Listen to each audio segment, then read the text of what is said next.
Porque muita gente acha que a bolsa vai cair de novo, vai dar um outro crash aí, vai voltar pro fundo. E eu digo, eu acho que não. E aqui nesse vídeo eu vou falar exatamente o que eu penso e quais os motivos que eu acho que isso não vai acontecer. O que todo mundo está falando é que justamente as ações e os preços estão completamente descolados dos fundamentos. Existe um gap muito grande entre o preço das ações e os fundamentos. Então, na verdade, está totalmente descolado. Os preços estão muito mais altos do que os fundamentos indicam. E por conta disso, deve existir uma correção que está por vir que vai, enfim, diminuir esse gap. Mas eu não acredito que esse argumento esteja 100% correto. Para começo de conversa, o mercado geralmente é um indicador que está sempre na frente do que está acontecendo. Então, normalmente a primeira coisa que entra em crise é o mercado, para depois a economia entrar em crise, e o inverso é verdadeiro. Então, o mercado se recupera para depois a economia seguir o mercado. Toda vez que isso acontece, toda vez que abre esse gap entre o mercado e a economia, a velocidade com que o mercado se recupera e a magnitude desse gap depende muito das ações dos bancos, enfim, dos governos, com os estímulos, né?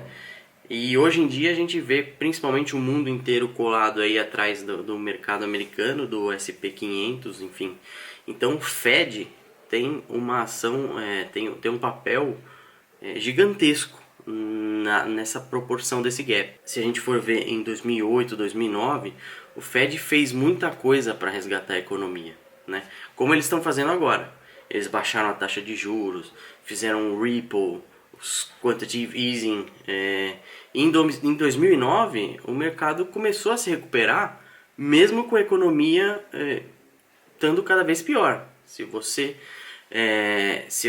for olhar o gráfico do desemprego e comparar com o S&P 500, você vai ver que assim, o desemprego cresceu demais por um rally que o S&P 500 teve um rally de alta, o maior rally da história. E agora em 2020 a mesma coisa. Você vê que no finalzinho de fevereiro começou o mercado a cair muito, para só depois começar a quarentena, fechamento de comércio, enfim. Aí primeiro o mercado fez a ação e aí a economia veio e seguiu o movimento do mercado. Até que o Fed falou, olha, a gente vai intervir e a gente vai fazer o que a gente fez lá em 2008, em 2009, a gente vai fazer de novo, só que a gente vai fazer muito mais, né? Aí começou a compra de bonds no mercado primário, compra de bonds no mercado secundário, junk bonds, compra de ETF de junk bonds, ou seja, o Fed nunca fez nada nem próximo do que ele está fazendo agora. Então, é natural que o gap do mercado para a economia real seja ainda maior. Então, ou seja, na verdade não tem nada de novo. A única coisa é que o gap está maior porque o Fed tem feito coisas além do que, enfim, o que ele costumava, o que ele fez anteriormente, ele está fazendo mais. Então, isso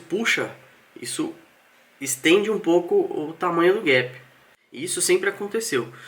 Se você for pensar que só porque tem esse gap muito grande vai ter uma correção eminente, aí uma correção próxima de acontecer para fechar esse gap, para mim não faz muito sentido. Se você for analisar, por exemplo, em 2008, 2009, depois do maior gap que a gente teve até então entre o mercado e a economia real, a gente teve um rally de bull market aí que foi o maior da história, né? Então, para mim não faz muito sentido olhar as coisas nesse ângulo. A segunda coisa é que quando as pessoas falam de bolsa, geralmente elas falam de índice, né? Então falam de Ibov, falam de Dow Jones, SP 500, até o SP 500 quando muita gente fala que ele é o driver do mercado global, né? Então, e realmente eu até acredito que ele possa ser. Só que dentro do SP 500 a gente tem as FANGs, né? Que são as 5 empresas que só elas representam mais de um quinto, aí quase 25% do SP 500, que né, o Facebook, Amazon, Apple, Netflix e Google. Netflix ou Microsoft, às vezes, enfim, mas de qualquer forma, e eu diria que mesmo sem nenhuma interferência do Fed, sem estímulo enfim, cheque de estímulo do governo, essas ações, elas subiriam de qualquer forma. Porque basicamente elas são beneficiárias da crise. Então, empresas como elas foram criadas para ter vantagens justamente em um ambiente em que todo mundo está trancado dentro de casa, né? Você não pode sair, não pode ir no shopping, você vai lá, compra no Amazon. Você não pode encontrar os amigos, ir no boteco, beber um negócio? Redes sociais, Facebook, Instagram. O que você faz para se entreter? Você vai no YouTube, Netflix, enfim. Ou seja, essas empresas, elas têm muito benefício numa situação que a gente está vivendo agora, né? Então, mesmo sem qualquer estímulo dos governos, do Fed ou qualquer coisa que seja, eu acredito que, enfim, elas estão em evidência. Elas têm tudo para crescer. Faz muito sentido, por exemplo, a Nasdaq ter sido a primeira bolsa a atingir níveis anteriores à crise e passar, né? Porque dentro da Nasdaq que estão a maioria dessas empresas que estão sendo beneficiadas, né? No próprio SP500, se você olhar os setores separadamente, você vai ver que as empresas de tecnologia, elas estão bem mais à frente do que setores como banco, setor elétrico, enfim. Então, se você prestar atenção nesses pontos, nos setores, você vai ver que não faz muito sentido ter um outro crash, porque, enfim, a única coisa que está, vamos dizer, descolado muito da realidade são essas empresas de tecnologia, são as FANG, enfim. E elas acabam, enfim, de uma forma ou outra, puxando um pouco as outras. Mas não que as outras estejam em níveis pré-crise. Outro ponto é que, por exemplo, vamos supor que eu esteja errado e por alguma razão, ou então alguma notícia, sei lá, voltem os fechamentos e realmente a gente tenha um novo crash na bolsa. O que será que pode acontecer? Se a gente já levar em conta que o Fed mesmo já falou assim, olha, a gente vai usar todos os artifícios que a gente tem, enfim, todo o nosso poder de fogo a gente vai usar para que a gente não vai deixar o preço dos ativos, não vai deixar o mercado derreter. E se você for ver, até agora o Fed não usou praticamente nada. Eles têm 750 bilhões de dólares para injetar, até agora eles usaram nem 10, né? Ou alguma coisa próximo de 10. Então, tudo que o Fed fez até agora, que já puxou muito, não fez nem coceira no que ele pode fazer de fato. Então, eu acho que por esse motivo não tenho um motivo tanto para se preocupar quanto a uma nova crise, uma crise tão, vamos dizer, uma correção tão grande quanto a gente teve aí agora em fevereiro, março. E para mim está muito claro que essa bolha pode durar aí muito, muito tempo, né? A única coisa que me preocupa realmente é a inflação, né? O único jeito de dar certo, vamos dizer, com o Fed imprimindo dinheiro sem parar e jogando dinheiro no mercado é se a inflação ficar baixa, né?